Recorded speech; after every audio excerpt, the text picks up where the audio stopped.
Pessoal, bora fazer uma revisão aqui em vários assuntos aqui. São os assuntos que mais caem aqui nessa parte de centão, que a gente vai tratar de equivalência, usando a contrapositiva, ou então usando o conectivo centão. E também a gente vai ter que fazer uma revisãozinha naquele negócio de condição suficiente necessária, né? Uma questão bem completa. Então, olha só, primeiro vamos traduzir essa expressão aqui, ó. Se o x não acontece, quando ele fala que não acontece, a gente tem que entender como uma negação. E o y acontece. O y acontece. Então, o y acontece, a gente interpreta como ele sendo sem a negação. Então, o z acontece, tá? Aí, o que ele fala pra gente? Suponha que o z não aconteceu. Com essa nova informação, o que a gente faz? A gente vai ter que fazer de alguma forma, modificar essa expressão de uma forma que ela continue sendo verdadeira, só que agora com uma informação nova que esse z, ele não aconteceu. Como é que a gente faz isso? A gente pode usar a contrapositiva, que é o nega-nega, troca-troca. A gente vai negar os dois lados e vai inverter, e vai manter o centão.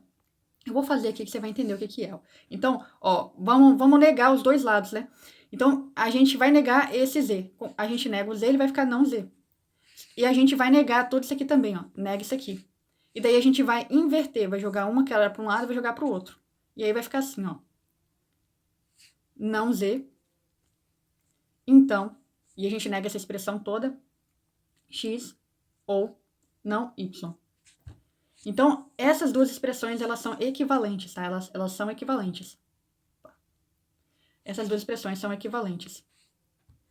Tá certo. Daí ele pede pra gente aqui, ó, pergunta se o y é condição suficiente para x. A gente consegue analisar se é uma relação de condição suficiente ou necessária aqui entre x e y com esse conectivo ou. Não dá, a gente vai ter que transformar isso aqui em centão. Como é que a gente faz? A gente vai ter que usar outro tipo de equivalência, que é a equivalência aqui, transformando as proposições com o conectivo ou para um centão. E como é que a gente faz isso aqui? A gente vai negar a primeira proposição, transformar esse ou num centão, e a gente vai manter a segunda proposição. Então, vamos fazer isso aqui.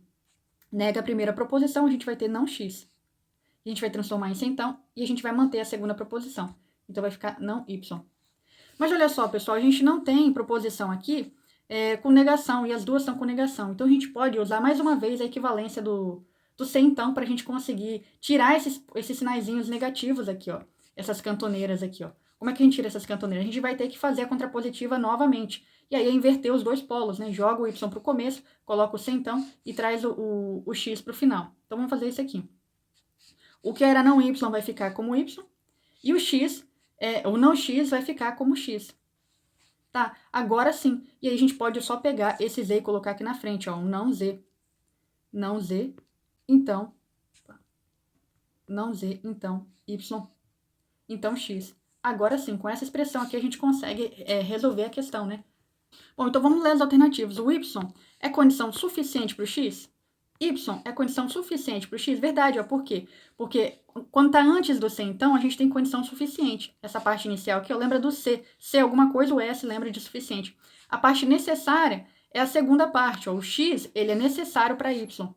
Então, se tivesse algum também dizendo que o x era necessário para y, a gente marcaria. Então, a letra A já é a nossa resposta correta. O x é condição suficiente para z. Olha só, o x está lá no final. O x, ele é condição necessária, ele não é condição suficiente, tá? Tá lá pro fim depois do c, então, é condição necessária. O z é condição necessária o z é condição necessária pro x. Olha aqui, vamos pegar até em cima que já tá feito aqui, ó. O z, ele é condição necessária para quê? Bom, ele era condição necessária para toda essa expressão. Ele não é para um só. Ele é condição necessária para toda essa expressão, então não poderia ser ele. Apesar de ter sido a que eu imaginei que fosse, porque eu não consegui entender que eu ia ter que fazer toda essa volta para transformar tudinho aqui, né? Mas enfim, mas estamos aqui treinando para isso, né? Para conseguir fazer na hora da prova. Então, o z, ele é a condição necessária, mas é para essa expressão inteira. E não só para o x. Até porque quando o x estava aqui, ele estava um não x também, né? Não tinha como ser. Ó, o y é condição necessária para o z? Olha aqui o y. O y ele é condição necessária para o não z. E não para o z, ó. Ele é condição necessária? Ele é, mas ele é condição para o não z. O x é condição necessária para o z? Olha só, o x ele é condição necessária para o não z.